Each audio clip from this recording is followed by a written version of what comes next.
I am Ferdinand Marcos, and I am the President of the Republic of the Philippines. I stand today on behalf of 110 million Filipinos. Hi everyone, hello universe, it's me again. Shout out sa inyo.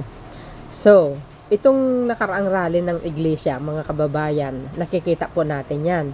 Mahigit silang kalahating milyon na nagrarally dyan. So ngayon mga kababayan, yung panahon na yan, alam din po natin, nakasama po ang mga DDS, no? Pero sa ibang, sa ibang lugar sila dyan sa liwasan kasi pinaalis sila nung panahon na yun, no? Ng rally ng INC. Alam po natin, ang rally ng INC is for accountability and transparency, hindi sa pagpapatalsik ng Pangulong Marcos Jr. No? So, ang problema kasi dito mga kababayan, ang nangyari is nung pangalawang araw pinayagan po magsalita yung ibang politician. Alam po natin kung sino, no? So, sabihin na lang natin si Senator Amy nagsalita. So, nakita natin doon sa oras na yan talaga namang nabigla ang lahat, no, sa kanyang pasabog, na talagang masasabi natin ay mas kinampihan niya yung Duterte family kaysa sarili niyang kadugo.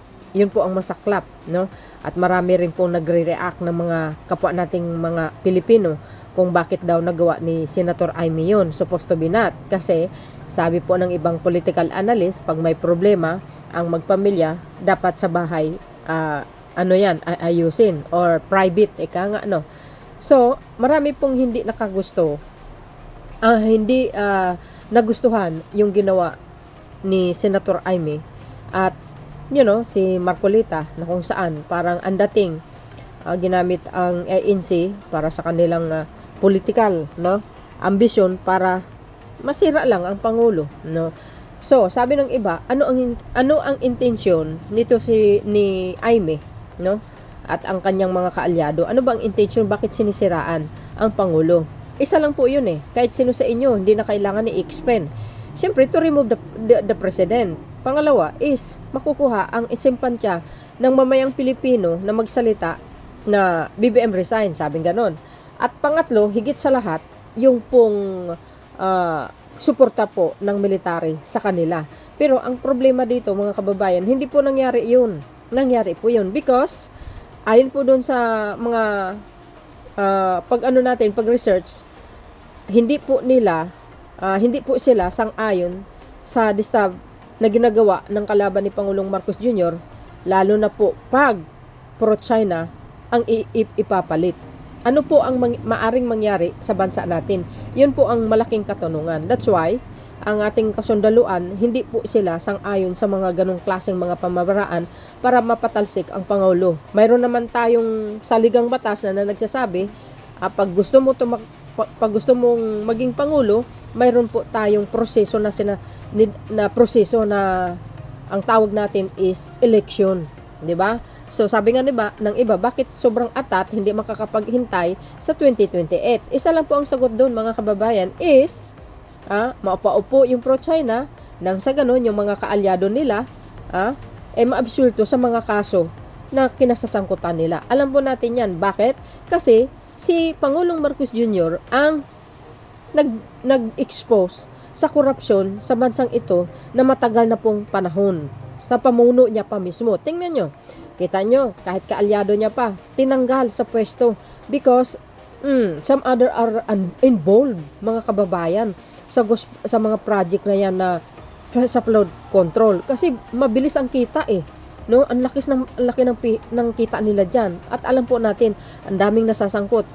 Well, ASAP, so liter, no? Son liter, mayroong makukulong. So yun po ang kadahilanan. Ito, pinakalas po yun, ang pinaka bottom line po dito is, pag nakaupo si Impacta, mga kababayan, cover niya po lahat ng mga korap, absuelto, at makalaya yung mga kaalyado. Ganun lang yung kasimple.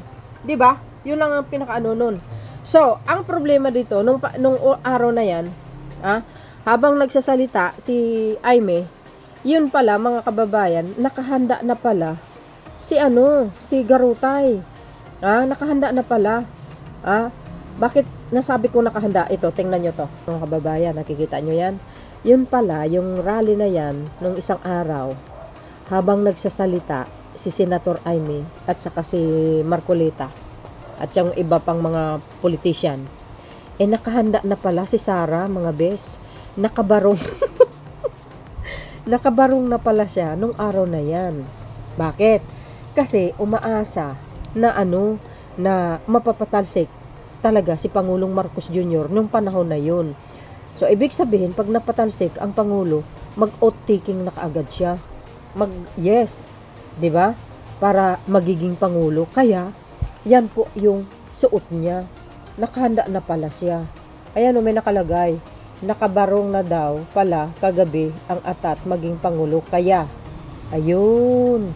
Yun mga bes. Kaya nakabarong siya.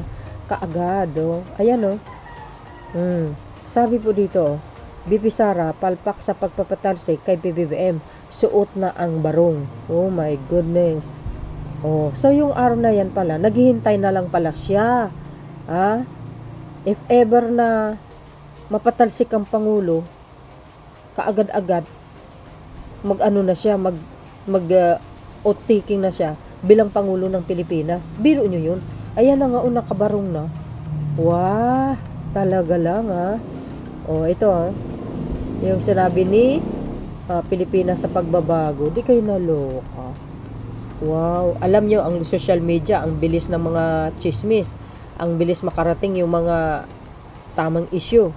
Siyempre sa side ni nila Amy Marcos, mga kababayan, marami din mga tuso dyan na kunwari sila po ay makadeterte, yun pala nagbibideo sila tapos kaagad i-post sa social media, kaya madali yung issue na lumabas. Ayan so ibig sabihin nakaprepare pala siya magiging Pangulo. Ayan nakabarong na siya mga bes. Goes, ibig sabihin naghihintay na pala siya para mapatalsik ang Pangulo. Kanya lang ang problema, bigo sila. Di another feel na naman ang kanilang ginawa. Siyempre, di ba, nakailang rally sila? 3, 4. Yan. Parang huling barahan na nila yan. Di bumalik sa kanila ang kahihiyan, di ba? Nag-backfire sa kanila. Ito yung mga comment. Sabi I proclaim na daw yan as a president of Davao Tricycle. Loko-loko talaga. Hindi, kasi yun naman talaga ang kiniklaim ng mga dilis na si Sara ang presidente. Naka-ready na siya sa hotel. Kaya lang bigo. Yun lang. Wow, nakabarong na ano yan? May biyak sa likod, agay. In your dreams, Lustay. Nakakahiya naman, sobra kasing ambisyosa. Ayun. Obsessed na talaga makopo si Inday.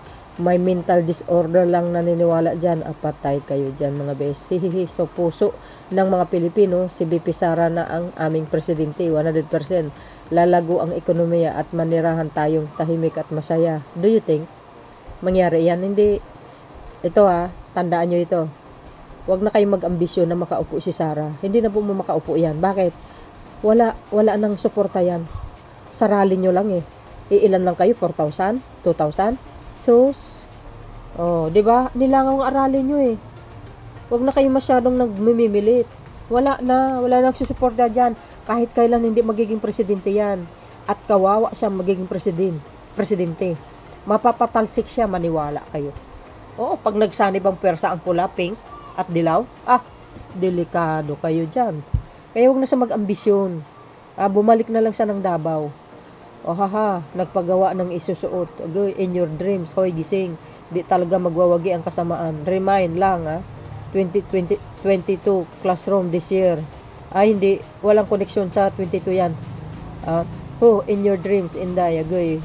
Payman, pay, jay balasang in your dreams. Isuot mo yan, ma'am, hanggang gusto mo. Yes. Magboxing na lang siya, yun. Bigyan na si Rang Silya, agay. So yun mga kababayan, ano po ang kapalagayan nyo? Grabe umaasa talaga siya. Kaso lang ang problema, palyado. na bigo. Hindi nyo kayang pabagsakin ang Pangulo, maniniwala kayo sa akin. Hindi nyo kayang pabagsakin. Kahit ulitin nyo pa mag-rally, hindi talaga ninyo kaya. Oo. Alam nyo mga bes, lagi kong sinasabi sa inyo, pag-pray natin ng Pangulo, tuloy-tuloy ang prayers natin. Kasi wala nang ano to eh. Wala na tong option itong mga ito, kundi tanggalin ng Pangulo sa pamamagitan ng pagkitil. Ganun lang yun eh. Oo, totoo yun. Pero alam natin, pag nangyari yan kay PBBM, alam natin kung sino sa likod. Hindi, oo. Ako, talaga, wala na kong iba. Ako yun, sa akin lang nanggaling yun. Opinion ko yan eh. So yun mga bes, ano po ang kapalagayan nyo? Nako, umasa ka na lang sa wala. O, kahit kailan, hindi talaga magwawagi ang may masamang balakin. Oo, kasi ang balak nila yan, pag nakaupo sila sa Malacanang, ipapakulong si Pangulong Marcos Jr. katulad ginagawa nila kay dating Senador De Lima. Totoo 'yun. Pero hindi po mangyayari 'yan, maniwala kayo. Kahit sila pa ang nakaupo, hindi mangyayari 'yan. Dahil hindi naman talaga sila makakaupo. So 'yun mga kababayan, nakakahiya. Thank you guys for watching. See you again on my next upload. Bye bye bye and babus. God bless.